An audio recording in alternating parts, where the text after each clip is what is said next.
In 1945, Grace Stewart awakens one day from a nightmare in the immediate aftermath of World War II. She lives in a remote country house in Jersey, a Channel island formerly occupied by the Germans. She is with her two young children, Anne and Nicholas, who have an unspecified disease characterized by photosensitivity. Grace hires three new servants: housekeeper Mrs. Bertha Mills, gardener Edmund Tuttle, and a mute girl named Lydia. Mrs. Mills explains to Grace that she worked in the same house many years before. When odd events occur at the house, Grace begins to fear there are unknown others present, and claims to have seen a group of people in the house several times: a man, a woman, an old woman, and a child called Victor, who claim that the house is theirs. After Grace hears footsteps and unknown voices, she orders the house to be searched. She then finds a 19th century photo album containing photographs of corpses.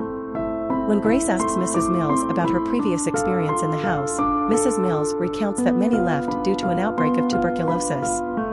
At night, Grace witnesses a piano playing itself and becomes convinced that the house is haunted. She runs outside in search of the local priest to bless the house. Before leaving, Grace instructs Tuttle to check a small nearby cemetery to see if a family has been buried there with a little boy named Victor. Tuttle finds the cemetery, but covers the gravestones with leaves at the order of Mrs. Mills, who assures him that Grace will learn the reasons behind the unexplained events in due time. Outside, Grace runs into her husband Charles, who she thought had been killed in the war. Charles greets his children after a long absence, but is distant during his short stay at the house. Later, Grace checks up on her daughter, Anne, whom she has left to play in a spare room. Instead, to her horror, Grace finds an old woman on the floor in the room wearing her daughter's communion dress, veiled down. The old woman claims in Anne's voice, "I am your daughter." Frightened, Grace attacks the old woman only to find that the old woman is merely an illusion and Grace has inadvertently attacked her own daughter. Later, Anne tells her brother that their mother has gone mad in the same way she did that day, but he does not recall. Charles says he must leave for the front, even though Grace claims that the war is over. The two embrace and lie motionless together in bed. The next morning, Charles has left and the children are screaming that the curtains are gone, thus letting in the sunlight. Grace accuses the servants of having removed the curtains against her wishes and expels them from the house. That night, the children sneak outside and discover that the headstones in the cemetery belong to the recently banished servants.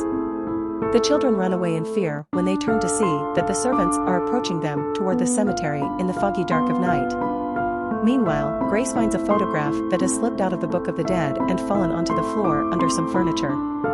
The photograph displays the corpses of the three servants, Mrs. Mills, Tuttle, and Lydia, who perished during a tuberculosis outbreak in 1891. The children run upstairs and hide in the bedroom where they are discovered by the other elderly woman. Mrs. Mills returns to the house and tells Grace to go upstairs and talk to the intruders. Grace discovers that the old woman is in fact a medium in a seance with Victor's parents, who has found out via automatic writing that Grace smothered her children to death with a pillow in a fit of despair before committing suicide. Grace realizes that the others are the family that has moved into the house, and that she, her children, and the servants are, in fact, dead. Following this display of supernatural and spiritual activity, Victor and his family vacate the house and leave it in the occupancy of the ghosts of its predecessors. However, because they are dead, Anne and Nicholas' ghosts are finally allowed to play in the sun. Mrs. Mills informs the Stewarts that others will come back to the house and they will have to learn to coexist together, but Grace ominously states that the house is theirs.